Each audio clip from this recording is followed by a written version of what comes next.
Quiero agradecer a Macán, a Álvaro, a todo su equipo por invitarnos y realmente por compartir este interesantísimo estudio que tiene plena vigencia, nos da unas luces sobre un concepto que ha venido, digamos, llegando y posicionándose en la agenda del mundo, del país, pero que tiene muchas lecturas y tenemos que empezar a entender qué significa ese concepto de inclusión, de diversidad, en un entorno y en un contexto complejo, por decirlo menos. Y yo creo que cuando hemos visto que todos los estudios nos muestran la importancia de la inclusión, la importancia de valorar la diversidad para no solo pues, como un valor esencial de la convivencia, del pluralismo, del respeto, de la historia, de las sociedades, de los países, sino que está íntimamente relacionado con la productividad, con la competitividad de las economías y de los países. Digo que es un momento complejo porque al tiempo que empezamos a discutir estos temas tan fundamentales, estamos en un mundo donde las redes sociales y donde los algoritmos nos llevan un poco a unos debates muy maniqueístas, nos llevan a fortalecer y lamentablemente a tener más prejuicios, a mirar temas blancos y negros, a generar mucho más estigmatización, a vulnerar lo que significa el debate, el diálogo, la reflexión, el contexto. Cada vez tenemos menos contexto, cada vez tenemos menos diálogo, cada vez tenemos menos reflexión, cada vez la razón como un concepto fundamental de la modernidad está siendo arrinconado por las pasiones, y yo creo que cuando hablamos de inclusión y cuando hablamos de diversidad, prima ese contexto y prima la razón. Y pues cuando estamos empezando a entender un poquito conceptos que están, digamos, relacionados a la diversidad y a la inclusión como lo políticamente correcto, ¿no? Que también es un concepto que tiene varias caras y que no quiero profundizar, pero donde la política, ¿no? donde lo público, quienes asumen ese liderazgo, pues tienen unos discursos estigmatizadores, donde se ponen en entredicho esa diversidad. Yo creo que lo que está pasando en Estados Unidos, lo que ha pasado, digamos, con el populismo en general, para no hablar de lo que está pasando en Brasil, ¿no? Cuyo presidente hizo campaña pues, con un discurso bastante misógino e increíblemente el 50% de sus electores fueron mujeres. Hay una cantidad de reflexiones que yo quiero dejar sobre la mesa.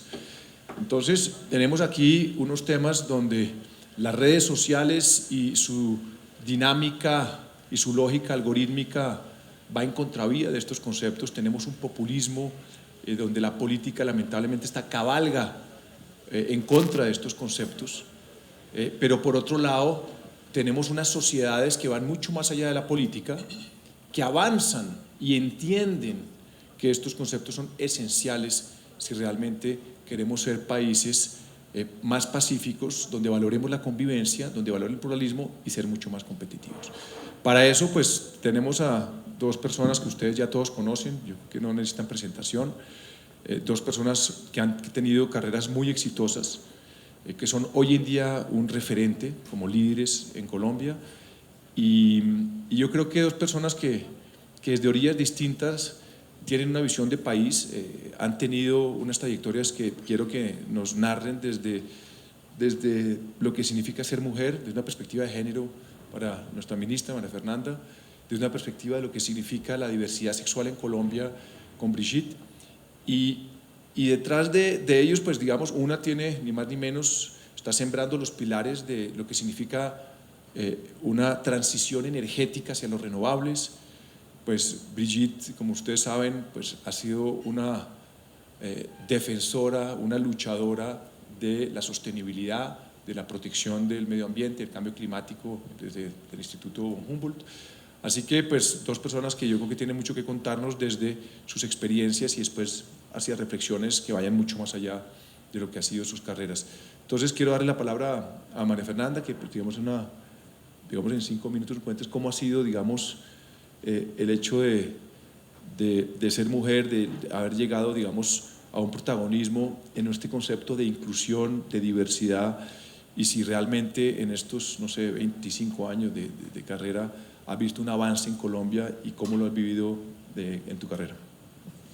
Bueno, pues muy buenos días a todos.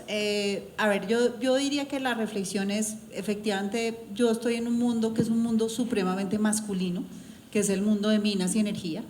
No empecé mi carrera ahí, empecé mi carrera en el sector financiero, que era un mundo en donde había una equidad de género más pareja y en donde había más oportunidades. Y yo diría que mi aproximación a estos temas ha sido la experiencia personal. Cuando antes de ser mamá pensaba que ese tema de que era difícil la equidad de género era un poquito más de carreta, y una vez fui mamá lo experimenté en carne propia, y cuando me fui a hacer a Georgetown la maestría en políticas públicas, uno de los temas en los que hice énfasis en estudiar era todo el tema de diversidad, sobre todo en los temas de género de hombre y mujer, porque era como lo que me interesaba, y mi aproximación es personal y cada vez lo he ampliado más. En todo este tiempo, mis reflexiones es que casi siempre en estos debates estamos señalando al otro. Es como los hombres no hacen suficiente, nos están estigmatizando, y es un discurso muy sobre el otro. Y yo creo que en los temas de diversidad e inclusión, la reflexión empieza por qué está haciendo cada uno de nosotros en nuestro entorno diario, cómo eliminamos los sesgos. Yo lo viví particularmente en la educación de mis hijos. Por ejemplo, tengo una hija de 14 años y otro de 13 años, y cuando nos fuimos a vivir a Washington y tenía que dividir cuáles eran las tareas de la casa, pues a Federico le puse a recoger la basura y hacer el jardín, y Martina tenía que ayudar a doblar la ropa y hacer los platos. Y ahí mismo dije, oiga, los sesgos, yo que estoy estudiando esto, que creo en la equidad de género, tengo un montón de sesgos que son sesgos inconscientes.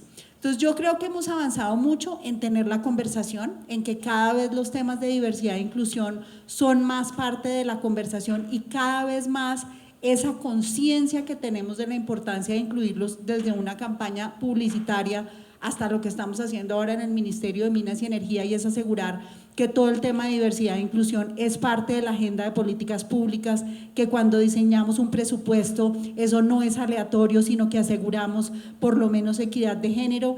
Es un tema que avanza, pero creo que nos hace falta mucho en la acción. Yo creo que esto es un tema en donde hay miles de conversatorios, mucha conversación alrededor, mucho tema en las redes sociales, pero lo que se hace no es suficiente. Y cuando uno ve la tasa a la que vamos avanzando en los temas de equidad de género, es una tasa que da que solo vamos a tener equidad de género según el Foro Económico Mundial en el 2080. Entonces, pues eso no nos da realmente ninguna esperanza. Y voy a tocar dos temas que mencionaste, Alejandro, que en los temas de esta audiencia creo que son de especial atención. Uno, el tema de la información. El tema de la información, porque en el mundo de Big Data, en el mundo de la inteligencia artificial, la data tiene unos sesgos muy fuertes, y casi todas las decisiones las tomamos basados en datos. Así que ahí hay un riesgo muy grande de que la data nos sesgue de manera anticipada. Y el segundo tema es el tema de cómo nos relacionamos, el tema en donde nos mostraban en el estudio pues que no confían en los políticos y que no confiamos en nuestras mismas comunidades. Y esta es una reflexión que es no solamente para el tema de género, pero en donde casi siempre lo más difícil que yo veo en los temas de diversidad es que tenemos una conversación, es para responderle al otro, pero no para entender al otro. Y eso marca una diferencia trascendental en nuestro real interés, en si realmente estamos sentados con una minoría porque es lo políticamente correcto o porque genuinamente queremos entender de dónde viene un pensamiento distinto y en dónde encontramos los puntos de encuentro. Muchas gracias, María Fernanda. Brigitte. Muchas gracias, Alejandro. Ministra, qué gusto compartir este espacio. Buenos días a todas, a todos. Es muy grato, además, ver los resultados de una investigación tan interesante que está haciendo cambiar la naturaleza de las marcas, no las marcas cambiando la naturaleza de las personas. Pero es una retroalimentación que va a seguir funcionando cada vez más y que me hace pensar en mi historia, obviamente, porque cuando yo nací y crecí, la noción de masculinidad y feminidad se consideraban claras y resueltas. Fui educada en un mundo en el que esas categorías podían tener niveles de conflicto, podían tener, digamos, expresiones diferenciales, pero eran categorías claras, categorías modernas además. Y pues uno se adscribía a la categoría de manera espontánea, por crianza. Y eso hace que las personas que empezamos a cuestionar las limitaciones que por adscribirse a ese sistema de categorías nos genera dolor, pues empecemos a cuestionar algunas de esos componentes. ¿Por qué no puedo hacer esto si las otras personas lo hacen? ¿En qué radica mi imposibilidad? Y muy rápidamente, dependiendo también de cómo crezca uno y dónde, se da cuenta de que mi imposibilidad radica en un ejercicio autoritario, en un ejercicio sin fundamento o con un fundamento inexacto, equívoco o deliberadamente construido para imponer y distribuir el poder. Entonces es una reflexión, digamos, muy genérica y muy gruesa, que por supuesto proviene en gran medida del feminismo, pero no solamente de ahí. Digamos, toda la filosofía contemporánea está cuestionando la solidez de las categorías. Yo estudié biología y hice toda mi carrera como Luis Guillermo, como un hombre que ya había tenido que asumir que toda su vida debía mantenerse dentro de los parámetros de la masculinidad. Pero tampoco funcionaba, porque no era un buen hombre en el sentido de buen hombre, ¿no? Buena gente sí, un poquito raro, dirían muchas personas, pero finalmente en el extremo estadístico de lo que significaba ser masculino en algún punto. Y estudié biología, que es una ciencia, digamos, no tan dura como la matemática o la física, pero es una ciencia con muchas, digamos, expectativas y mucha confianza en las categorías. Los peces son peces, los pájaros son pájaros y así sucesivamente, divinamente. Pero con el tiempo y sobre todo en mi vivencia con pueblos indígenas en el Amazonas, empecé a decir, pero no necesariamente los peces son peces. Para muchos pueblos en el Caquetá, los monos son aves porque vuelan por los árboles. Y es mucho más importante la asociación de los monos con los pájaros de las copas de los árboles que la asociación de los monos con las nutrias que viven en el agua. Entonces, había muchas posibles taxonomías en el universo. Y simplemente desde la biología muchas posibilidades de cuestionar. Por supuesto, entre mis colegas eso es terrible. Uno no destruye a Hilaire, Saint-Geoffroy y a Lamarck y a todos los taxónomos ni a Linneo de un plumazo. Entonces ya ahí también empecé a ser no tan buen hombre, no tan buen científico, porque las cosas no son lo que parecen. Y cuando uno toma yagé, ahí sí que se acabó el mundo, porque todo se revuelve. ¿Qué es lo que nos está pasando? A la gente le parece terrible, entonces, que uno ya no sabe con quién está hablando, qué viene siendo Brigitte. A veces me lo preguntan las personas, las más avesadas, me dicen, pero ¿y usted cómo qué viene siendo? A veces dicen, ¿qué cosa viene siendo? Y digo, bueno, ya se pone un poco pesado, pero los niños me dicen, ¿y tú cómo qué eres? Eso es más ingenuo, más bonito, y uno les dice, pues mira, yo soy... y uno inventa una historia y eso es divertidísimo y pasamos a la siguiente etapa, porque finalmente las identidades son construcciones culturales. Construcciones culturales que nos permiten interactuar, pero que la mayoría de las veces fueron construidas para ejercer poder, para decir tú no puedes, tú no debes, tú quédate en otro espacio porque la única persona que tiene derecho soy yo. Y por supuesto eso cruza todas las dimensiones de la sociedad, cruza los elementos de clase, los elementos de etnia, los elementos de edad. Hoy en día discriminamos más a los mayores que en género, por ejemplo. Las personas que llaman de la tercera edad, adultos mayores, tienen muchos menos derechos y posibilidades de hacer cosas que los jóvenes, y esa diferencia es mayor que la que hay entre hombres y mujeres clasificados obviamente según reglas del siglo XX. Así que uno empieza a darse cuenta de que las identidades son cuestionables, todas son producto de una construcción. Entonces, ¿qué es lo que hace que hoy en día nos identifiquemos como hombres o como mujeres? Y entonces a mí me dicen, no, pero bien, usted va bien, siga usando hormonas, de golpe puede mejorar un poquito.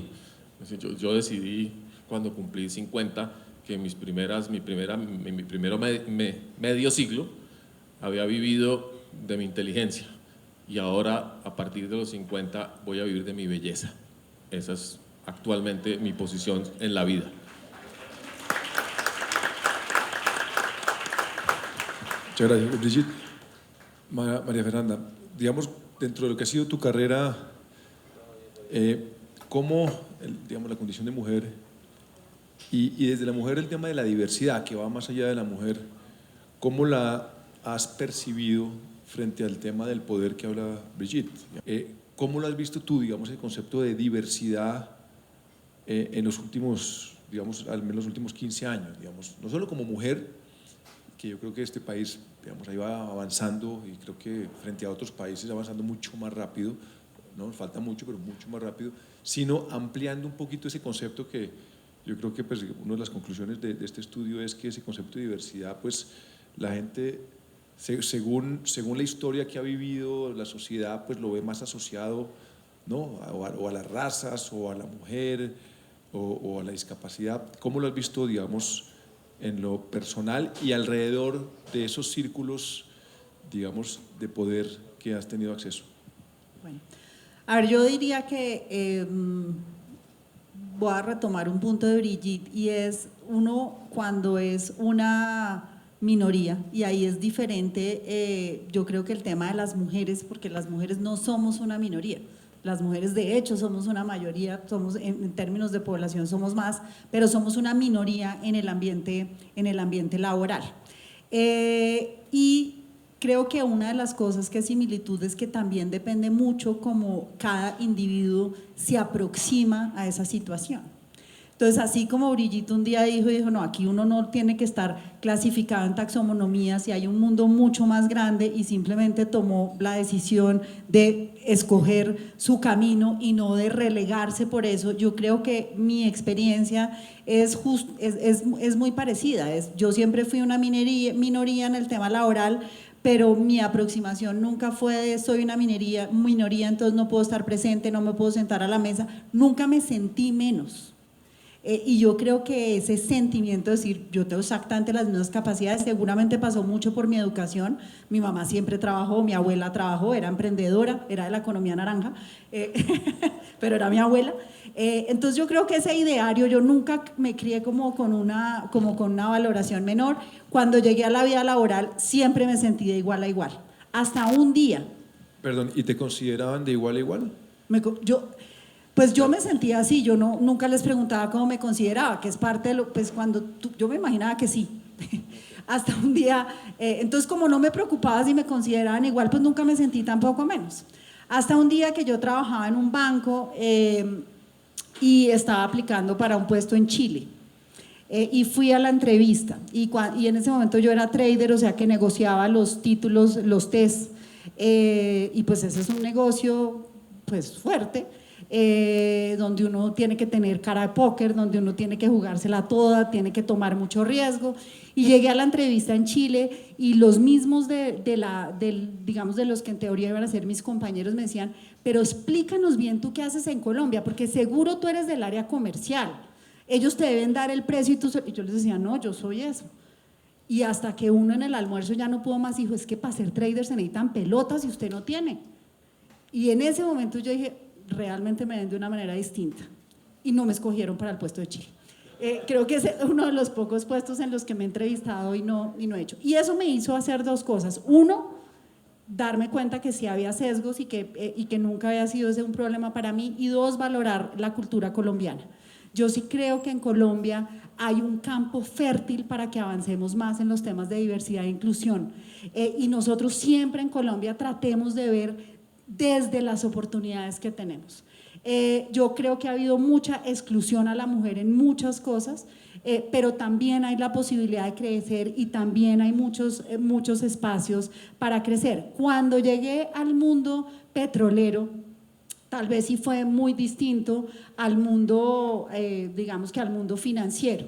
Y en el mundo petrolero tampoco me sentí nunca menos, era un mundo de ingenieros empezando y yo soy administradora de empresas, entonces pues ya era una minoría profesional. Y digamos que preguntando, y yo diría que ahí mi lección de vida es tomar riesgos y preguntar y uno no sentirse menos, pues me fui ganando el espacio dentro del mundo petrolero. Pero las historias de los petroleros eran fantásticos y me ayudó a entender mucho pues ese mundo de hombres. Y entonces ellos contaban, por ejemplo, cómo se iban en un barco y cómo en el barco cuando van a explorar iban solamente hombres, y al ir solamente hombres en el barco andaban en pelotos, mejor dicho, decían eso era el caos. Y un día, para meter orden, mandaron a una mujer que era la médica. Y ellos mismos contaban cómo el mundo cambió totalmente de cómo era la vida del barco. Y todos esos elementos al final le sirven a uno mucho para ver pues esas diferentes maneras de vivir las cosas.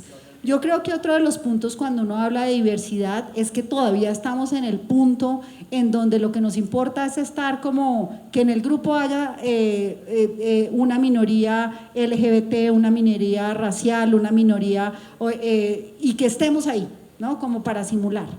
Pero la inclusión real es en donde todavía nos hace muchísima falta, y yo estoy segura que parte de las reflexiones en su ambiente laboral no es solamente que haya mujeres o que haya LGBTI, sino cómo aseguran que esa voz tiene poder por esa experiencia que es única.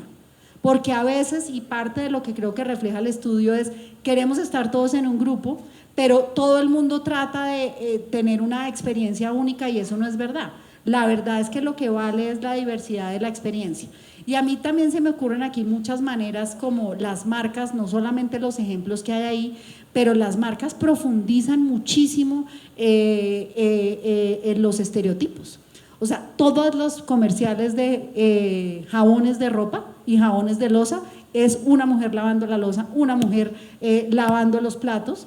Y pues sí, obviamente que ese es el tema general y eso seguramente será lo que más vende, pero no es solamente ver cómo muestro que mi marca es más diversa, sino cómo aseguro que mi marca no profundiza los estereotipos. Yo creo que hay que tener siempre esos dos filtros para poder hacerse esos exámenes, y nosotros, yo no sé si Brigitte, pero por lo menos yo cada rato me hago mi examen de estereotipos y caigo miles de veces en los estereotipos. O sea, yo miles de veces pienso que mi marido es mejor para unas cosas que yo y que yo soy mejor sobre todo para unas cosas que él. Las mujeres creemos que somos mejores cuidando a los hijos y yo creo que eso es un grave error. Si nosotras creemos que somos mejores cuidando a los hijos, ¿por qué creemos que los hombres no son mejores, que nosotros somos iguales en el trabajo? Entonces yo creo que hay muchos temas que nosotros tenemos que romper desde nuestra propia minoría y desde nuestro propio ser, y es, si todos somos iguales para todos, y ahí hay unas dificultades culturales, sociales, psicológicas muy profundas. Brigitte, digamos, la sociedad colombiana en particular está empezando, digamos, a entender lo que significa pues, la diversidad sexual. Digamos, yo creo que una cosa es lo que la jurisprudencia de la Corte Constitucional, y digamos que siempre está a la vanguardia, y lo que digamos la Constitución del 91, que son, digamos, son marcos muy progresistas de defensa garantistas de derechos, de esa diversidad, de ese país multicultural y pluriétnico, que muchas veces pues, se enfrenta a una sociedad mucho más conservadora, una sociedad mucho más conservadoras, y una cosa es el discurso de las élites, ¿no? y de las clases medias, ¿no? Digamos que son esos discursos que realmente cambian los paradigmas, pero de todas maneras hay una gran mayoría que a veces tiene dificultades, que a veces, digamos, vive en unas creencias y en ciertos prejuicios. Desde esa diversidad, digamos, de ser uno de los símbolos de esa comunidad LGBT cada vez más presente, ese criterio, esa autoridad científica que has tenido a lo largo de los años como un referente, ¿se ha visto afectado por esa condición de minoría? ¿Ha habido algún tipo de cuestionamientos de esas habilidades, de ese conocimiento por el prisma de esos prejuicios? ¿Lo has vivido o realmente, digamos, en ese mundo, digamos, más de élite y de poder, ya, digamos, hay un reconocimiento de autoridad desde esa diversidad? Es muy interesante porque es muy difícil de posicionar o de identificar una potencial descalificación de cualquier cosa por motivos, digamos, por sospecha. Creo que mi categoría de investigadora, por ejemplo, se ha debilitado, obviamente, por los cargos que he ido desempeñando. Yo no soy una científica que publica en revistas indexadas, no soy una científica que está pendiente del CIVILAC en Colciencias para obtener recursos para nuevos proyectos, y eso desde hace mucho tiempo. Y claramente, entonces, dentro de la comunidad científica yo ya soy un poquito advenediza, ya no tengo los pergaminos para que me llamen científica. Y es otro de los ámbitos de, digamos, yo diría que sí es de control interno de una comunidad, pero también de un prejuicio y de un estereotipo sobre lo que significa la ciencia. Eso, y ahí hay unos celos muy grandes de por medio y unos egos muy grandes de por medio. De manera que la migración que yo he disfrutado y que me ha puesto hoy aquí es sospechosa para muchas personas y para muchas instituciones seguramente. Espero que lo sea porque se puede poner sobre la mesa mi capacidad de hacer cosas y que lo podamos discutir y que puedan decir, usted ya no vamos a confiarle la construcción de un puente, ni le vamos a confiar una investigación acerca del cáncer. Me parece perfecto. Y eso no es prejuicio ni es discriminación, son los hechos. Pero ya cuando en las redes sociales o cuando en algunos espacios la desconfianza se amplía porque mi presencia es disruptiva, dices, ¿será que sí? ¿Será que está ejerciendo un papel? ¿Será que nos toca taparnos los ojos? Hay mucha gente que dice eso. No, pues yo mientras no tenga que verla, puedo trabajar con usted. Y bueno, gracias. Yo colecciono todas esas frases y mensajes en las redes, entre los seguidores, porque dicen mucho sobre los estereotipos y los prejuicios de las personas. Entonces, creo que en general con la comunidad LGBTI sí hay un ámbito de simulación, de que sí estamos dispuestos a convivir y a trabajar juntos, pero no se me arrime mucho, no me toque mucho, no me mire mucho, no se meta con mis hijos. Eso sí es absolutamente impresionante, ¿cierto? Yo acepto que en su empresa haya empleados gay, que haya maridos con maridos y que haya esposas con esposas, pero en lo posible en la fiesta de fin de año no los invite o no juntemos los niños con los adultos, porque hay indudablemente un prejuicio muy grande sobre el potencial contagio de diversidad sexual. Claro que yo me imagino en el barco de los ingenieros lo tristes que se pusieron los gays cuando llegó la doctora y dijo, no, aquí nos dañaron. Muy chévere, muy bien, Brigitte. María Fernanda, un poco hablando de un concepto que se desprende de esta discusión de diversidad, que es sensible y complejo, que es el de lo políticamente correcto, ¿no? Entonces, que a veces empezamos y se llega a unos temas de lo políticamente correcto para que todo se maneje como un tema de porcelana que termina muchas veces rompiéndose. Y quería un poquito hacer la pregunta a los dos, es decir, ¿hasta qué punto, digamos, temas que son esenciales en una democracia y en una sociedad libre como la sátira, ¿no? Como ese espíritu crítico que tiene algo de caricatura, ¿no? Y, por ejemplo, los caricaturistas entonces a veces se burlan del color y exageran los rasgos físicos y eso hace parte de lo que significa la sátira, pero que muchas veces es políticamente incorrecto y que en ese sentido restringe, digamos, unas libertades que para quienes, digamos, vivimos de eso, pues puede ser coartar cierta libertad de expresión, pero donde también hay argumentos muy fuertes de defensa, ¿no?, de temas muy sensibles y que han tenido historias muy difíciles en países como Colombia. Entonces, o el tema del lenguaje, el lenguaje también, digamos, la lingüística, también hay un debate profundo.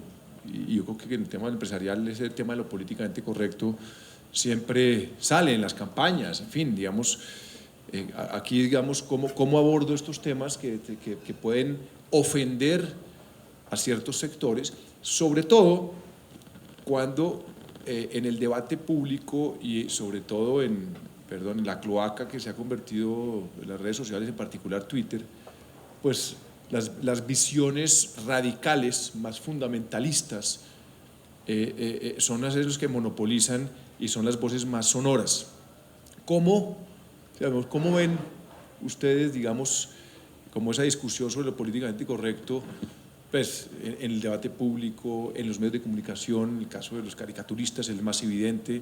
Vieron la caricatura controvertida de Matador, que él se reafirmó diciendo, pues esto es un tema de mi espacio y digamos que obviamente fue digamos, sujeto de muchas críticas.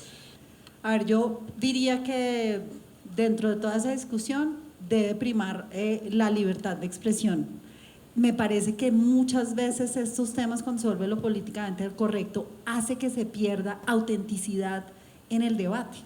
Yo creo que las personas que piensan que no debe haber equidad de género y que las mujeres deben relegarse al hogar, pues tendremos que entender su perspectiva, pero no los podemos excluir del debate porque eso tampoco sería inclusión. Habrá gente que cree que aceptar comunidades LGBTI pues va a ir en contra de los valores de la familia, etcétera, y pues podemos no estar de acuerdo con esas personas, pero no los podemos excluir porque son una parte importante de la discusión. Yo me pensé mucho el tema cuando hubo todo ese tema de la caricatura de Matador, que la astronauta que va a la luna a comprar ropa, y dije no, yo creo que sobre todas las cosas debe primar la libertad del debate. Creo que lo que está muy mal y muy triste es el tema de las redes sociales y cómo lo descontextualizamos todo y cómo sacamos del debate. Miren, por ejemplo, lo que le pasó a la vicepresidenta. Yo estaba ahí el Día de la Ciencia y la Tecnología. El punto que quería hacer la vicepresidenta no es que es malo que haya psicólogas y sociólogas. Mi mamá es socióloga. El punto que quería hacer es que en el mundo al que nos enfrentamos de la cuarta revolución industrial, en donde el futuro del trabajo está mucho más centrado en STEM, si las mujeres no nos dedicamos más a estudiar matemáticas, ingenierías y ciencias, vamos a tener una desventaja porque la tendencia de equidad de género por el futuro del trabajo va a ir en contra nuestra. Y lo que quería hacer era el énfasis de eso. Y el debate se volvió la vicepresidenta en contra de las sociólogas y las psicólogas, que no haya más sociólogas y psicólogas. Entonces ¿eso qué hace? Que la próxima vez uno no pueda dar el debate con claridad. Y yo sí creo que lo que tenemos que acabar es ese extremismo y esa sacada de contexto, y las voces que no están de acuerdo con eso deben ser más presentes, porque el silencio es aterrador. Yo vivo aterrada como atacan a Brigitte en las redes sociales cada vez que ella no está en el estereotipo de medioambientalista pura. Si ella no es medioambientalista pura y está en contra de todo lo que es desarrollo, entonces ella es una vendida del sistema. Entonces, ese extremismo es absolutamente nefasto y nos está pasando en todo. Y yo creo que aquí el llamado es: no excluyamos a nadie, tampoco a los que piensan que la equidad de género o la equidad de orientación sexual debe primar, o la inclusión en las minorías. Ellos tienen su punto de vista y lo que tenemos es que entenderlos. Muchas gracias, Brigitte. Totalmente de acuerdo con la ministra. La libertad de expresión es un bien supremo y tratar de restringirla por cualquier motivo siempre trae consecuencias negativas, siempre. Ahí es que afrontar los retos de la comunicación contemporánea de otra manera, también con otras prácticas, con otros modos de conversar. Y pues estamos empezando, por ejemplo, a manejar las redes y obviamente en este momento son muy frustrantes, digamos, como espacio de diálogo y de conversación.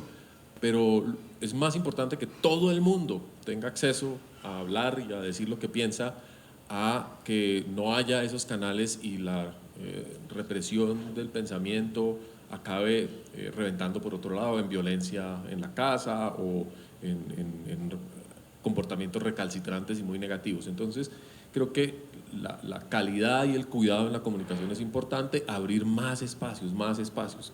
Yo creo que hay que hacer pedagogía en el Twitter, pedagogía constantemente, y algo que es muy bueno en Colombia, indudablemente el sentido del humor. La caricatura de Matador yo la vi hace muy poquito y yo la veo, ni me provoca una sonrisa, decimos, es una caricatura vintage, digamos, es una cosa completamente anacrónica, pero pues así como Matador hace malas caricaturas y otras excelentes, yo como bióloga hago columnas buenas y otras pésimas, y pues nos ponemos en juego como personas que estamos comunicándonos constantemente, pero la única manera de que eso se convierta en algo constructivo es acogerlo y sobre todo invitar a la conversación entre diferentes, entre distintos. Si algo que resuena en mi cabeza todo el tiempo es que llevamos 40 años diciendo, en el ambientalismo sobre todo, deje de predicar a los conversos. Ustedes en medio ambiente siempre hablan entre ustedes y ya tienen un mundo resuelto, un mundo donde todos los retos del hambre, de la energía, de la infraestructura están resueltos con una imagen de sostenibilidad que nadie conoce además, pero ustedes se sientan y viven en el paraíso de la sostenibilidad. Y esa narrativa es absolutamente cierta. El ambientalismo es absolutamente endogámico y no conversa con el resto del mundo, y claro, por eso cree que tiene la verdad. Una de las conclusiones del estudio que me impresionó, y me gustaría que ustedes me contaran por qué creen que salió ese resultado. Pues, si mal no equivoco, hubo 32.000 encuestas en todo el mundo, una cosa pues muy en profundidad, y hubo una cifra que me pareció un poquito reveladora, que pues yo leí las conclusiones del estudio, que dice que para el 47% les parece difícil ser hombre. ¿Me equivoco? 47% dice que es difícil ser hombre.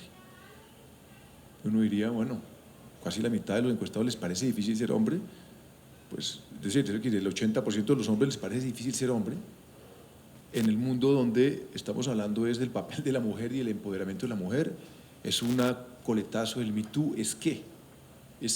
O sea, ¿por qué creen ustedes que el 47% puede decir que es difícil ser hombre hoy? O sea, digamos, perdón, digamos al rompe, pero me pareció muy revelador. digamos que de una encuesta tan grande y tan científica pues haya salido ese resultado. ¿Tienen alguna idea? Porque nadie conforma el estereotipo.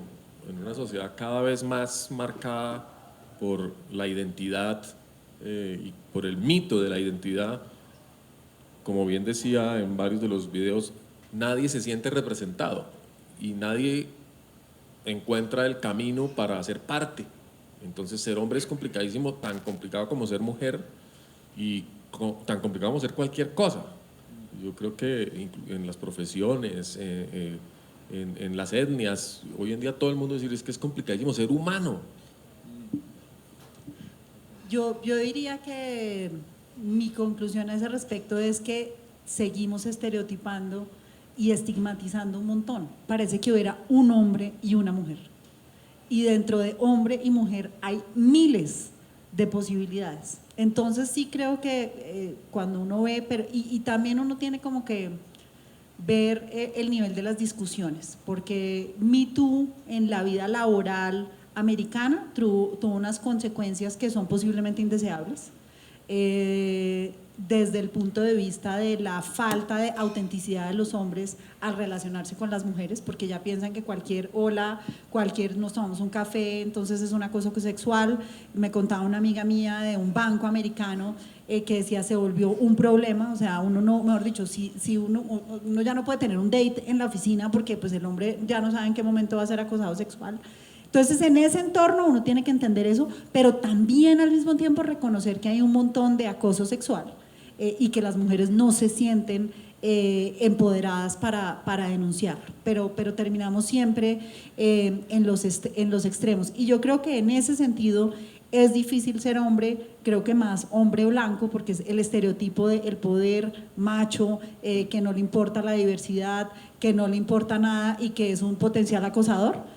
Que creo que no, y sí creo que tal vez una de las cosas que yo por lo menos en mis discusiones de equidad de género más extraño siempre es la dificultad de traer hombres a la mesa. Es muy difícil encontrar hombres que les interese genuinamente el tema, que no sea porque no, yo sé que me va a salir bien en el informe de responsabilidad social, que esto en teoría por los informes del Foro Económico Mundial trae más productividad, sino que genuinamente digan, oiga, yo quiero liderar esto. Yo tengo mucha esperanza en los millennials, así como los millennials traen un montón de desafíos al ambiente laboral, porque quieren tener no sé, cambiar más de trabajo o tener experiencias más diversas a la manera como nosotros crecimos profesionalmente. Los millennials tienen algo que es muy interesante y es que quieren un mayor equilibrio entre la vida personal y la vida laboral. Y esos millennials que escogen tener una familia y que escogen tener hijos, quieren participar más en la crianza de sus hijos. Y yo creo que eso va a traer un tema interesante a los temas de equidad de género desde la perspectiva de lo que los hombres necesitan. Yo en todo este tema que he estudiado a lo largo de los años y por mi propia experiencia, soy una convencida que en equidad de género no vamos a avanzar salvo que la sociedad avance desde el punto de vista de cómo vamos a compartir la responsabilidad en la crianza y la responsabilidad en el cuidado de los adultos mayores en la casa. Si nosotros seguimos pensando que va a haber equidad de género en el trabajo, pero que en la casa todo está a cargo de la mujer, es imposible que haya equidad de género. No va a haber. Entonces, esa es mi gran expectativa y mi gran esperanza con los millennials. O no sé, Alejandro, tú, okay, ¿cómo de millennial te ha ido en la crianza? Mal, no mentira. No, yo lo que quiero hacer como una reflexión que tiene que ver con la otra cara de los millennials y pues, digamos, a manera de pregunta, que pues, digamos que yo lo que he visto los últimos años son todo tipo de estudios sobre los millennials. Millennials, y claro que es fundamental los millennials, la nueva generación. Una obsesión por los millennials, por el comportamiento de los millennials y digamos que y con todo lo que estamos entendiendo, porque es una generación que digamos que se diferencia bastante de la generación X, tengo entendido pues que es la mía, y la generación baby boomers, que es la de mis papás. Pero lo que he visto, y en ese sentido quiero introducir el tema de la, no sé si aquí entra la diversidad, yo creo que sí, golpe por la puerta de atrás, es que mientras estábamos obsesionados con los millennials, nos dimos cuenta que las sociedades se envejecieron y que todo cambió. Y de que las decisiones de la sociedad las están tomando los mayores, sobre todo en la política, pero rápidamente lo van a tomar en temas económicos, porque son los que tienen más tiempo, los que tienen más recursos y los que van a vivir más. Y nos estamos envejeciendo a unos pasos agigantados, sobre todo Bogotá. Bogotá es una ciudad que está envejeciendo a unos ritmos alarmantes. Como sociedad, eso es muy preocupante. Pues para no hablar de la presión sobre el sistema de pensiones, eso es muy preocupante. Y hay que mirar eso qué significa desde el punto de vista laboral, desde el punto de vista de diversidad, porque si una persona después de los 40 empieza a tener esa discriminación por la vida de la edad, que una persona después de los 55 sale del trabajo y no lo contrata a nadie, y le quedan 30 años por delante. Yo creo que esa reflexión, la obsesión por los millennials, muy bien, no tiene que analizar, pero miremos un poquito, es que la sociedad cambió. ¿Y qué estamos haciendo con ese adulto mayor? ¿Qué estamos haciendo con esa gente que tiene 30 años por delante? Eso sí, que sale a votar a las 8:30 de la mañana recién bañado, porque esos fueron los del Brexit, que tomaron una decisión sobre los millennials de Londres. La decisión no la tomaron en Londres los jóvenes, la tomaron los mayores en la otra Gran Bretaña. Entonces, era una reflexión sobre cómo ven ustedes, digamos, ese tema, digamos, del envejecimiento desde el punto de vista de inclusión, donde ese es, creo, uno de los grandes temas que se viene. Tú lo mencionaste, Brigitte, tú también lo estaba mencionando, María Fernanda, como un desafío muy profundo, y si ven, digamos, que eso tiene que ver con esta discusión de diversidad, y si estamos preparados como empresas y como sociedad para este tema que ya nos cogió la noche. Estudien en la EAN. Ya hice la cuña. Claro, esta nueva generación de mayores quiere volver a estudiar, pero quiere volver a estudiar con un sentido de construcción de sabiduría, de creatividad, de resignificación de sus experiencias, y las universidades tienen que entender que hay un universo maravilloso de innovación y de trabajo que puede realmente traer respuestas inesperadas y sorpresivas a los problemas del mundo. Entonces sí, es cierto, nos sorprende digamos este envejecimiento de la población, pero también tenemos la posibilidad de responder muy ágilmente con nuevas tecnologías en todos los ámbitos, en el ámbito de la infraestructura, en la movilidad, en el ámbito de la salud, para que quienes ya vamos llegando a esa edad mantengamos la posibilidad de participar muy activamente en las discusiones sociales y sobre todo en las ambientales, porque vamos a tener un poquito como los viejos en la selva, la perspectiva de las 3 generaciones para decir, el mundo sí realmente ha cambiado entre lo que yo viví en los años 60 o 70 y el momento y el 2030. En todos estos debates el paro del 21 de noviembre, las elecciones, las mayorías y las minorías, hay una reflexión que todos nos tenemos que hacer, es que